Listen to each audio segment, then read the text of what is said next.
আসসালামু আলাইকুম। মানুষ সৃষ্টির সেরা জীব বা আশরাফুল মাখলুকাত। মানুষকে স্বয়ং আল্লাহ তাআলা সৃষ্টির সেরা জীব হিসেবে উল্লেখ করেছেন। তিনি মানুষকে আশরাফুল মাখলুকাত বলেছেন। কিন্তু দেখুন, সেই মানুষই বিভিন্ন রকম অপকাণ্ডে, মারামারি, হানাহানি, হিংস্রতা, সর্বদা তাদের ভিতরে অনৈতিক কাজ লেগেই থাকে। বিভিন্ন রকম যুদ্ধক্ষেত্রে দেখেন, পারিবারিক ক্ষেত্রে দেখেন, রাজনৈতিক ক্ষেত্রে দেখেন, শুধুমাত্র মানুষের ভেতরে ভেদাভেদ আর ভেদাভেদ। কিন্তু আল্লাহ তাআলা এক, অদ্বিতীয়, তার মাঝে কোনো ভেদাভেদ নেই। তাহলে মানুষের মাঝে কেন এত ভেদাভেদ? মহান আল্লাহ তাআলা বলেছেন, আমি এক ও অদ্বিতীয়। তাহলে মানুষ কেন এত নিজেদের মধ্যে ভেদাভেদ করে? এগুলো মোটেই ঠিক নয়। কারণ আল্লাহ মানুষকে সৃষ্টির সেরা জীব হিসেবে সৃষ্টি করেছেন। তিনি পৃথিবীতে যত প্রকার জীব সৃষ্টি করেছেন, তার মধ্যে সবথেকে বুদ্ধিমান বা বুদ্ধিমতী প্রাণী হিসেবে মানুষকে সৃষ্টি করেছেন।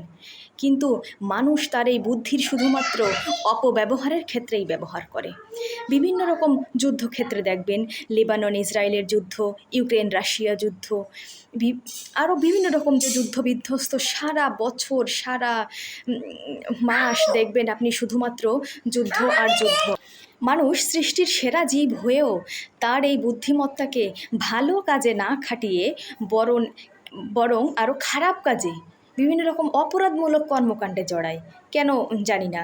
আল্লাহ তাআলা তাদেরকে এই ভালো যে গুণগুলো দিয়েছেন, সেটা ভালো কাজে খাটালে হয়তো অনেক ভালো কিছু মানুষ করতে পারতো, জীবনে উন্নতি করতে পারতো। আমি একটা গল্পে পড়েছিলাম, আমার গল্পটা খুব ভালো একটা মনে নেই, তারপরও যেটুকু মনে আছে বলছি। মঙ্গল গ্রহ থেকে সম্ভবত 3টি এলিয়ানকে পৃথিবীতে পাঠানো হবে, যে পৃথিবীর সর্বশ্রেষ্ঠ জীব কারা বা পৃথিবীর সর্বশ্রেষ্ঠ প্রাণী কারা, তার একটা লিস্ট করে আনার জন্য।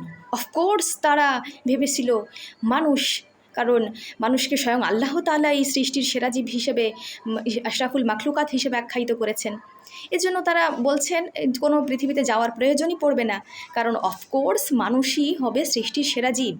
কিন্তু তারপরেও উপরের নির্দেশ বলে কথা, তারা পৃথিবীতে আসলো এবং তারা কয়েকদিন পৃথিবী পর্যবেক্ষণ করে তারা যেটা পেল, সেটা আসলে অবিস্মরণীয়। কারণ মানুষকে তারা সব থেকে পৃথিবীর নির্বুদ্ধিময় প্রাণী বলে আখ্যায়িত করলো। পৃথিবীর সব থেকে নির্বুদ্ধি প্রাণী হচ্ছে মানুষ। তাদের ভিতরে কোনো বুদ্ধি নেই, জ্ঞান নেই, তারা সর্বদা মারামারি, কাটাকাটি, হিংস্রতা, হানাহানিতে লিপ্ত থাকে।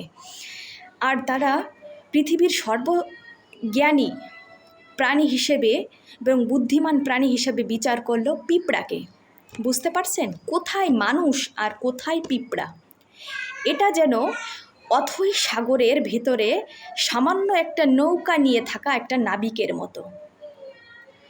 যদি সাগরে যদি ঢেউ ওঠে, তখন ওই ঢেউয়ে কিন্তু ওই নাবিকটা তলিয়ে যাবে 1 সেকেন্ডের ভিতরে, তার কোনো খবরও পাওয়া যাবে না। ঠিক মানুষ এবং পিঁপড়া কিন্তু ওরকমই।